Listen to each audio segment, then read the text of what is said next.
Welcome to mega 9 TV. నేను మీ రాణి. Social media ఇప్పుడు ఎక్కడ చూసినా సోషల్ మీడియా గురించే చర్చ జరుగుతుంది. రీసెంట్గా తెలంగాణ సీఎం రేవంత్ రెడ్డి కూడా సోషల్ మీడియాలో ఏవైతే థంబ్నెయిల్స్ ఉన్నాయో వాటి గురించి, అలాగే సోషల్ మీడియాలో వస్తున్న కంటెంట్ గురించి కూడా ఆయన మాట్లాడడం జరిగింది.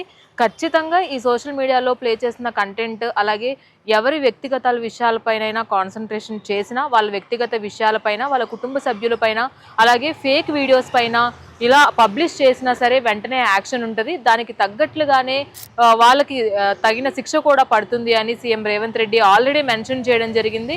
కానీ ఇప్పుడు చూసుకున్నట్లయితే ఎక్కువ శాతం సెలబ్రిటీలు ఈ సోషల్ మీడియా వేదికగా మానసికంగా కావచ్చు, ఆ సోషల్ మీడియా పోస్టుల ద్వారా వాళ్ళు ఎన్నో అవమానాలని ఎదుర్కొంటున్నారనే చెప్పుకోవాలి.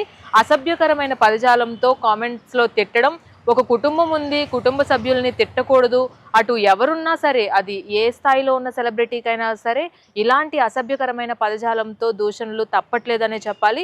ఈ నేపథ్యంలోనే మెగా కోడలైనటువంటి లావణ్య త్రిపాఠికి కూడా ఈ చెక్కు ఎదురైందనే చెప్పుకోవాలి. ఎందుకంటే చాలా రోజుల నుంచి కూడా మెగా కోడలు లావణ్య త్రిపాఠికి ఎన్నో అసభ్యకరమైన పోస్టులు రావడం, ఆ పోస్టుల కింద అసభ్యకరమైన పదజాలంతో కామెంట్లు పెట్టడం, ఇవన్నీ కూడా చూస్తూనే ఉన్నాం. దాంతో పాటుగా సోషల్ మీడియాలో ఒక సునిశ్చిత్ అనే వ్యక్తి ఎవరైతే ఉన్నారో అతను అటు ఉపాసన కొనిదలని కూడా కామెంట్ చేశారు, ఇటు లావణ్య త్రిపాఠిని కూడా నేను మ్యారేజ్ చేసుకోవాల్సి వచ్చింది, కానీ కొన్ని అనివార్య కారణాల వల్ల నేను మ్యారేజ్ చేసుకోలేదు అని పిచ్చి పిచ్చి మాటలు మాట్లాడడం, ఇవన్నీ కూడా ఏదో వైరల్ కంటెంట్ కోసం వాళ్ళు ముందుకు వెళ్ళాలి అనే ఉద్దేశంతో ఇలాంటి పిచ్చి కంటెంట్ని ఎంకరేజ్ చేస్తున్న ఛానల్స్ కూడా, అలాగే సోషల్ మీడియా ప్లాట్ఫామ్స్ కూడా ఉన్నాయి. వీటన్నిటిపైన యాక్షన్ తీసుకోవాల్సిందిగా ఈరోజు లావణ్య త్రిపాఠి ఒక ఫిర్యాదు కూడా చేయడం జరిగింది హైదరాబాద్ సైబర్ క్రైమ్ పోలీసులకి. హైదరాబాద్ సైబర్ క్రైమ్ పోలీసుని రీచ్ అయినప్పుడు ఒక ఇన్స్టాగ్రామ్ అకౌంట్ని కూడా ఆవిడ మెన్షన్ చేయడం జరిగింది. ఈ పర్పుల్ క్రేయాన్ 00 అనే అకౌంట్ ద్వారా కొంతమంది కొన్ని అసభ్యకరమైన పోస్టులు పెట్టడం, వాటి కింద విపరీతమైనటువంటి పదజాలంతో కామెంట్స్ చేయడం, ఇవన్నీ కూడా ఆవిడ స్క్రీన్ షాట్స్ కూడా ఆవిడ చూపించడం జరిగింది. నేను ఇంకా తట్టుకోలేకపోతున్నాను, నాతో పాటుగా నా కుటుంబ సభ్యుల్ని కూడా ప్రేరేపించే విధంగా ఈ పోస్టులు ఉంటున్నాయి, వాళ్ళు కూడా మనోభావాలు దెబ్బతింటున్నాయి, మాకు ఇబ్బందికరమైన వాతావరణం కలుగుతుంది, ఎంతవరకు సహనంగా ఉన్నా సరే ఎవ్వరు కూడా దీన్ని ఇంకా ఆపట్లేదు, కాబట్టి ఖచ్చితంగా వారిపైన యాక్షన్ తీసుకోవాలని కూడా ఆ ఫిర్యాదులో మెయిన్గా మెన్షన్ చేయడం జరిగింది.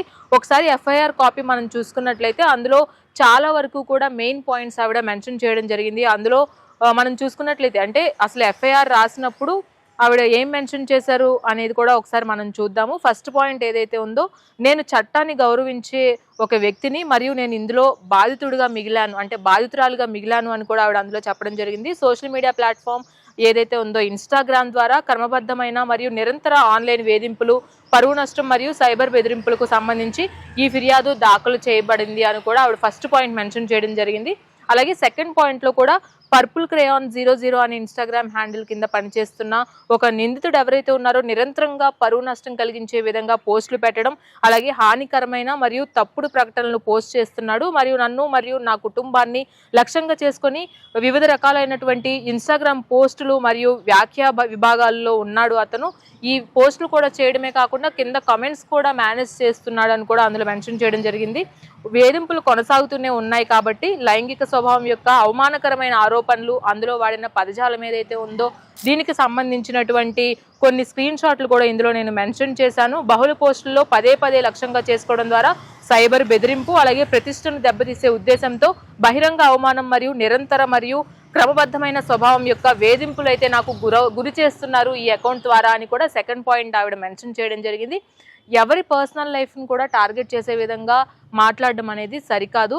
ఎందుకంటే ఎవరి పర్సనల్ లైఫ్ వాళ్ళు ఉంటుంది, స్క్రీన్ స్పేస్ ఎంతవరకు ఉంటుందో పర్సనల్ స్పేస్ కూడా అంతవరకే ఉంటుంది. కాబట్టి పర్సనల్ స్పేస్లోకి వెళ్లే ముందు ఒకసారి 1కి 10 సార్లు ఆలోచించి చేయాల్సిన విషయం ఎంతైనా ఉంది అని మనకి ఈ పాయింట్ ద్వారా అర్థమవుతుంది.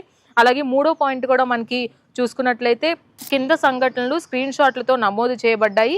ఆ ఉదాహరణకు పోస్ట్పై అంటే కొన్ని ఎగ్జాంపుల్స్ కూడా ఆవిడ మెన్షన్ చేయడం జరిగింది. ఈ ఏవైతే పైన అన్ని కామెంట్స్ అని చెప్తూ వచ్చారో, కామెంట్స్ కావచ్చు, పోస్టులు కావచ్చు, దానికి సంబంధించిన డీటెయిల్స్ కూడా ఆవిడ ఈ ఎఫ్ఐఆర్లో జతపరచడం జరిగింది. వరుణ్ కొనిదల 7ని ట్యాగ్ చేస్తూ మార్చి 5, 2026కి సుమారు 3 నుంచి 6 గంటల ముందు ప్లాట్ఫామ్ బి అంటే ఇన్స్టాగ్రామ్ వ్యాఖ్యల విభాగం వ్యాఖ్యల్లో ఇవి ఉన్నాయని కూడా కొన్ని మనం చదవలేని భాష ఏదైతే ఉందో కొన్ని అసభ్యకరమైన భాషతో వాళ్ళు ఆ పోస్ట్ కింద కామెంట్లు పెట్టడం, వరుణ్ని ట్యాగ్ చేయడం, లావణ్య అకౌంట్ని ట్యాగ్ చేయడం, వారి కుటుంబ సభ్యుల్ని ఇన్వాల్వ్ చేయడం, ఇవన్నీ కూడా ఆవిడ జతపరచడం జరిగింది. అలాగే దానికి సంబంధించినటువంటి క్లియరెన్స్ కూడా ఎప్పుడు ఏ టైంలో పోస్ట్ చేశారు, ఏ పోస్ట్ ఏ రోజున పోస్ట్ అయింది, ఆ పోస్ట్ కిందటువంటి కామెంట్స్ ఎవరెవరు చేస్తున్నారు, ఎవరు అసభ్యకరమైన కామెంట్స్ చేస్తున్నారు అని వాళ్ళు ఇన్స్టాగ్రామ్ అకౌంట్స్తో సహా జతపరిచి ఈ ఎఫ్ఐఆర్ అయితే నమోదు చేశారు.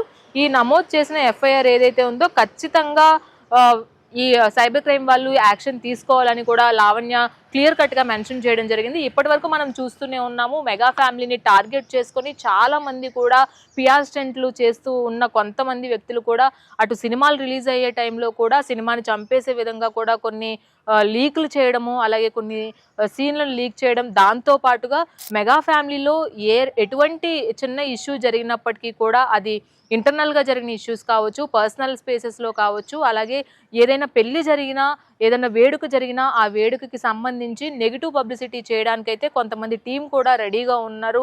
వాళ్ళు ఎప్పుడూ ఇదే విధంగా ముందుకు వెళ్తున్నారు. కాబట్టి లావణ్య గతంలోనే చెప్పింది, చిరంజీవి గారు ఏదైతే గర్ల్స్ హాస్టల్ గురించి మాట్లాడారో అప్పుడు కూడా చిరంజీవి గారి గురించి మీరు తప్పుగా అర్థం చేసుకుంటున్నారు, ఆయన అటువంటి అర్థంతో అనలేదు, ఆయన చాలా మంచివారు అని చిరంజీవి గారి మీద వచ్చిన కామెంట్స్ని కూడా తను తిప్పికొట్టే ప్రయత్నం చేశారు. అప్పటి నుంచి లావణ్య త్రిపాఠి మీద కూడా ఈ యాంటీ కామెంట్స్ అనేవి, యాంటీ పోస్టులు అనేవి చేస్తున్నారనే చెప్పుకోవాలి. ఇది ఎంతవరకు కూడా గత 3 నుంచి 4 నెలల నుంచి కూడా లావణ్య త్రిపాఠి చెప్తూనే ఉన్నారు, ఇలాంటి అసభ్యకరమైన పోస్టులు చేసేవారిని నేను ఊరుకోను, వదిలిపెట్టను అని సోషల్ మీడియా ద్వారా కూడా ఆవిడ గట్టిగా వ్యాఖ్యలు చేయడం జరిగింది. కానీ ఫైనల్గా ఏదైతే అసలు పోస్టులు ఆపట్లేదు, ఇంకా కమెంట్స్ అనేవి విపరీతంగా పెంచేస్తున్నారు కాబట్టి దీనికి ఒక ఫుల్ స్టాప్ కావాలి అనే ఉద్దేశంతో, నాలాగా ఇంకెవరు ఈ బారిన పడకూడదు, ఇలాగ బాధితులుగా మిగలకూడదు అనే ఉద్దేశంతో ఆ మార్పు అనేది మా నుంచే రావాలి, మేము యాక్షన్ తీసుకుంటే తప్పించి ఇలాంటి వాళ్ళు ఇంకా ఇలాంటి పోస్టులు చేయకుండా ఉంటారు అని కూడా ఆవిడ ఉద్దేశించి ఈ ఫిర్యాదు చేసినట్లుగా కూడా మనకు అర్థమవుతుంది. ఫిర్యాదు చేసిన తర్వాత హైదరాబాద్ సైబర్ క్రైమ్ పోలీసులు కూడా దీన్ని వెంటనే ఆ ఫిర్యాదుని స్వీకరించడం జరిగింది. అలాగే పలు సెక్షన్ల కింద కేసు కూడా నమోదు చేశారు. బిఎన్ఎస్ యాక్ట్స్ కింద కావచ్చు, అలాగే ఆ కేసుకు సంబంధించిన కొన్ని సెక్షన్ల ప్రకారం కూడా కేసులు నమోదు చేశారు. నమోదు చేయడమే కాదు, వెంటనే ఆ అకౌంట్ ఏదైతే మెన్షన్ చేసి స్క్రీన్ షాట్లు మెన్షన్ చేశారో పర్పుల్ క్రేయాన్ 00 అకౌంట్ని వెంటనే రిస్ట్రిక్ట్ చేయడం జరిగింది. ఆ అకౌంట్ ఇంకా వాడకుండా ఉండేందుకు కూడా పూర్తిగా సైబర్ క్రైమ్ వాళ్ళు దాన్ని రిపోర్ట్ చేయడం కూడా జరిగింది. దాంతో పాటుగా ఆ అకౌంట్ ఎవరు మేనేజ్ చేస్తున్నారు, ఎంతమంది ఇలాంటి వాళ్ళు ఉన్నారు, వాళ్ళందరినీ కూడా వెలికి తీసే ప్రయత్నంలో హైదరాబాద్ సైబర్ క్రైమ్ పోలీసులు ముందుకు వెళ్తున్నారని చెప్పాలి.